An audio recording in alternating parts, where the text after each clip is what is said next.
How intelligent are we to be separated by time, as if existence begins when we are born? People have endured the most horrific periods in history, and now we have to live with the struggle of time and space to fight for more freedom. In celebrating we ascend, and in declaring we lose. Our hearts pump the oil that powers society, and our cars spew pollutants, underscoring electricity's importance as an energy source. Yet without realignment, our very essence dwindles to nothing.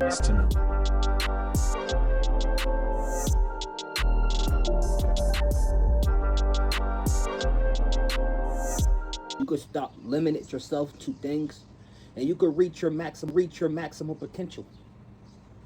So they said there's few ways to learn things. It's to open up a book, or to do it yourself. I've always been the type of person that did things myself. I learned every time.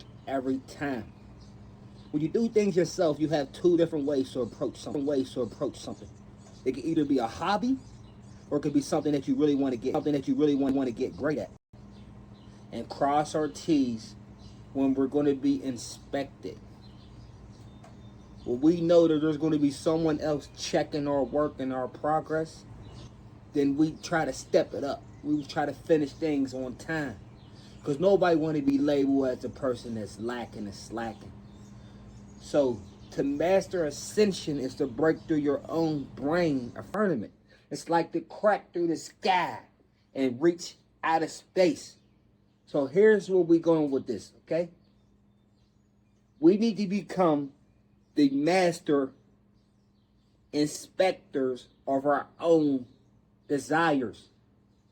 So, if you tell me something like, I've been planning on doing something and I've been thinking about doing it, and you're still in the thinking process of doing something, then you're technically not mastering your own. Because what's happening is, if you're still stuck in this thinking process, you're pretty much procrastinating. And I realize the longer I think about stuff, I spend more time thinking about stuff. Nothing's getting done. So, what I have done is to give things less thought. If I feel like this is what I want to do, I take the initial approach and start it. Now, how do it ends? Who knows? But the process is already beginning. When you run something through a factory machine, dial the numbers up. We're all expecting quality work to come out of it. But in these machines, there's nuts, there's bolts, there's screws, there's things that need to be adjusted. There's different dowels, there's oil that you have to add. There's grease, there's pressure, there's stress. There's all types of things that these things is going to be converted into something that you could be satisfied with. But if you never ran it through the machine, how can you tell if your machine is working at top efficiency? How can you tell if your life ain't already set up for you to be successful? How can we tell? The electrified energy of our cells and our body and our ability, our spirit, our drive can make a person who never ate in days finds ways to give his body the nourishment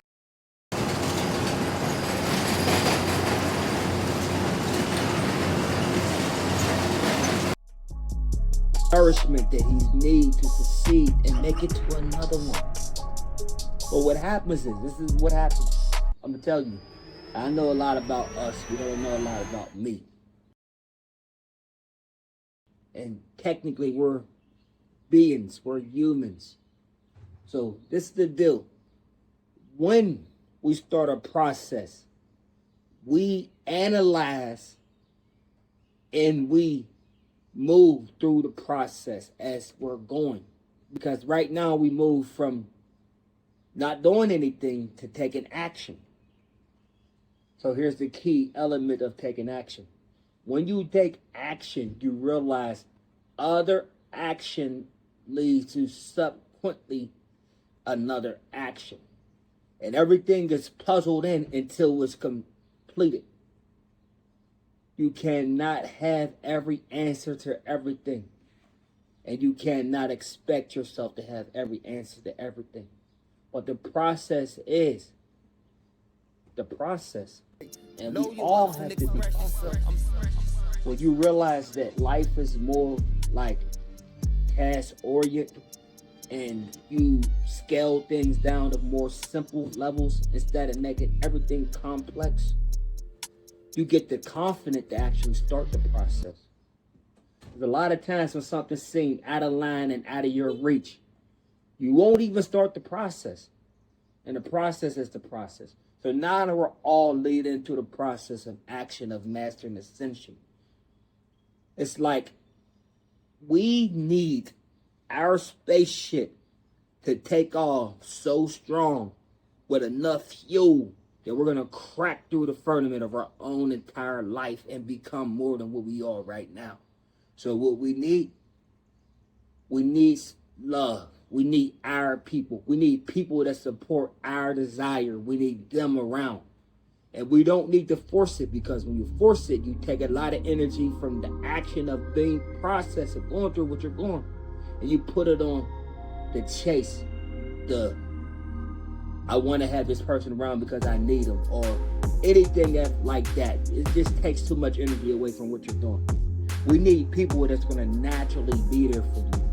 And you'll find your people, because your people won't go anywhere. They don't care what level you're on. They believe in you. So at that point, when you get your people and you understand, everybody comes with coordinated plans and arithmetic, algorithm that's already running in their own life. So as individuality, what we do is we use the collective energy from our people. And we take that energy, that passion, that love, that drive, that phase, that phrase that somebody would tell you. Sometimes somebody would tell you something that would just click in your mind and go, man, now that's the type of motivation that I need. So we move on through our process. So we're taking action. We're building our life, and we're doing something incredible because we actually giving ourselves a chance to be great. So the ascension part is not the process of beginning. The ascension part is when you become master of your own destiny. That's the ascension. So how do we reach that level? Continuity and consistency, frequency, and evaluation. At this point, we're expecting all of our moves, all of our tasks, because we expect ourselves to figure it out. We don't expect ourselves to fail. When you expect yourself to fail, then you bail. You bail out early. You bail out way too soon. And we need to cross these bridges and get to the other side. We don't need to be stuck in the middle of the bridge and looking like, I don't think I can make it. Or get distracted from something, anything else. It's good to have a scenic route. There's nothing wrong with having a scenic route in life. There's nothing wrong with starting something later in your life versus jumping on it right away. But the agenda is the agenda. The agenda is to complete the task and move on. That's the agenda. So as we ascend to become master of our own destination, what we does is we have to keep moving. And then we move with the love that we build. And a lot of times it's crazy. The grease. Now you're to talk about the grease, the fine oil for this machine to keep running. The grease is sometimes the struggle. the struggle.